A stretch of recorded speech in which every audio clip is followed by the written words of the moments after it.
I'm Jen West, professional rebel of delight. And I'm Dave Wiesdock, sage of creative scaffolding. And this is shadow casting. Hey, Dave, it's another quote day. You ready? Yeah, let's do it. All right. Today, I thought we'd be courageous. This one is from Amal Clooney, George Clooney's wife, who's an activist, lawyer, does everything, and she's amazing. Look her up. She's cool. Anyway, this quote is, "Be courageous, challenge orthodoxy, stand up for what you believe in. When you are in your rocking chair talking to your grandchildren many years from now, be sure to have a good story to tell." Yeah, that's a really powerful quote. I enjoyed this one because it made me want to go out and do something cool. It's one of those quotes that can grab if you're in the right mood. And it grabbed me when I read it. I was like, oh, what have I done? What would I want to tell kids that I did that was unique or special or cool? How did I change myself or someone else? Or, gosh, going big, society. I mean, you hear about World War II stories and somebody did something to subvert the Nazis, or they were inside helping people during slavery. They were using the Underground Railroad and they were, challenging the world and doing dangerous stuff. And I know for me, I haven't done anything like that. Haven't needed to. I've lived in a pretty safe, happy world. But yeah, it caught me and made me think, how could I live bold? Yeah, I feel like that last part really jumps out at me, the sitting in the rocking chair telling your grandchildren years from now kind of thing. I feel like a lot of times, especially when you're in the self-help, self-growth industry, world, philosophies, it can get very isolating, echo chamber, where you're just kind of looking at your own growth and your own path and your own things that you're working on.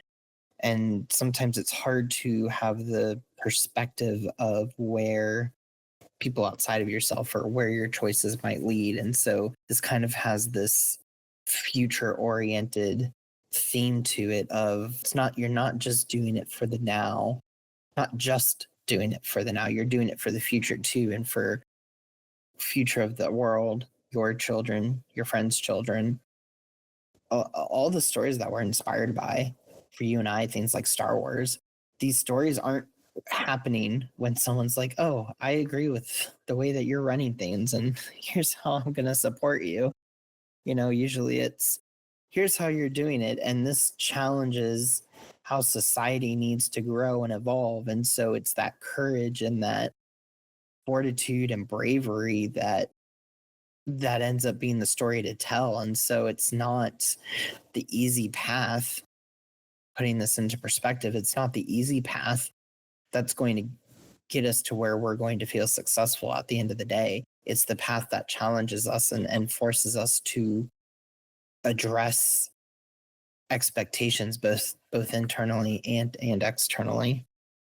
Yeah, and it brings up the idea of believing in something. And I find that something that you have to nuance, because you can be an extremist or an advocate of what you hate, which often doesn't lead in a good way. When you're like, I'm fighting against this thing I hate, it can work, but it normally puts you in a bad place and you're putting out and fighting against something. But if you fight for what you believe in, that thing you want, that joy or empowerment or change that brings something better to the world, it normally makes you a better person. And it plays really nicely with shadow casting and celebrating our humanity, because we're not looking at the worst among us and why we don't like it. We're looking at what we can become and how do we grow that? How do we become that? How do we share that? How do we have hope and make something better? Because we have things that are really good right now, and yet they're not perfect. They're not great. They don't help everybody. And so you have to believe in something and and love it enough to go out and push it forward, whatever that thing may be. Yeah. And I love the Star Wars. I mean, think about it, you got Obi-Wan sitting in his house talking to Luke. Yeah, I fought in the Clone Wars beside your father. That's a cool story. That's something to tell somebody. That's right. Yeah. I think I've said on many occasions to you, Dave, when you look at fantasy stories, they're not great. You know, the going through those problems is hard and you lose things, and yeah, you win the battle in the end, but it's a hard life to make the choice to fight for what you believe in and to be courageous, like this quote says. And you have good stories at the end. Yeah, I think we were talking about Obi-Wan with that. You know, he lost in the, I guess it's Legends now, but when he was a Padawan to Qui-Gon, he lost a friend.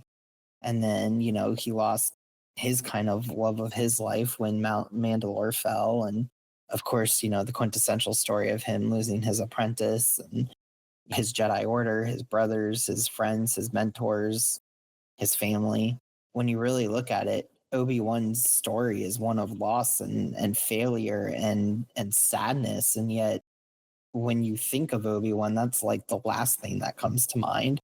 Usually it's that he was courageous, that he was a challenger and a negotiator and a general, and that he was strong-willed and moralistic. And so all these challenges that came up were chances for him to dig deeper into who he was, so that way he had a grand story to tell. And I think that's why I like this quote, because it paints that same story. You know, it's all focus. Life is going to have challenges, whether we're choosing to handle them or be participative in them or not. And so, how do we want to be defined and remembered? Do we want to be defined and remembered by the challenges that came up? Or do we want to be defined and remembered like Obi-Wan as someone who stood within our essence and stayed true to our core? Yeah, definitely. He was courageous and he stood up for his beliefs, and he had stories to tell, and he created more for his entire life. And I think that's what this quote is really getting at. And I do. I like the idea of thinking about yourself in the future and sitting in that rocking chair. And what stories are you going to tell? Is it going to be about TikTok posts, or is it going to be about life adventures? Where did you go? What did you see? How did you live? It doesn't have to be political or activism. It just needs to be lived. Live big, do cool things, stuff that you can share, where you want to show a picture and be like, yeah, I was there. I did that. It was amazing. Go live big. I'm kind of reminded of a similar example, but a little different. There's a TV show called How I Met Your Mother. Mm. And if you haven't seen it, it's a great show. So you guys should all watch it.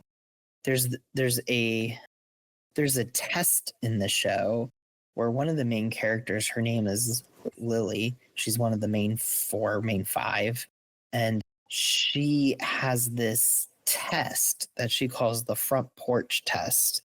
And every time Ted has a girlfriend or someone that he is interested in, who's the main guy, he's the character that's trying to find the mother, the woman that he's going to marry.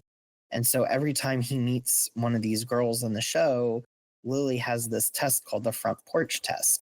And when Ted is really serious about someone, she imagines a future where her husband, Ted, and Ted's future wife are sitting on a porch 60, 70 years from now. And they're talking about all their experiences. They're playing, I think, like a card game or something, and they're all on a porch.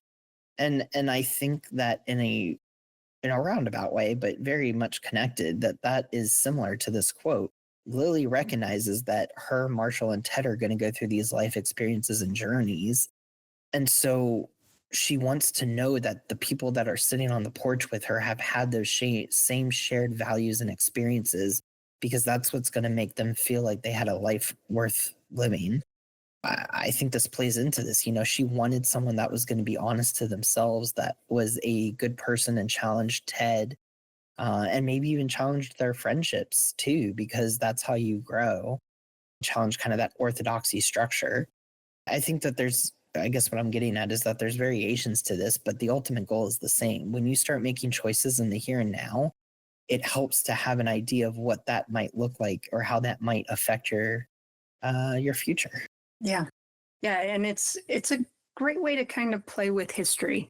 If you're in your 30s or 40s, maybe you already have great stories and you're already reminiscing about them, but you still have a lot of life to live. So, what can you do now to make when you're 70, 80, 90 stories for when you were 40 and 50, 60, Mhm. 70? Keep going, keep making the memories, keep being bold and courageous, and have lots of stories to tell. And And it's a mindset thing too, right? I mean, even at 70, 80, still go find stories to make and tell.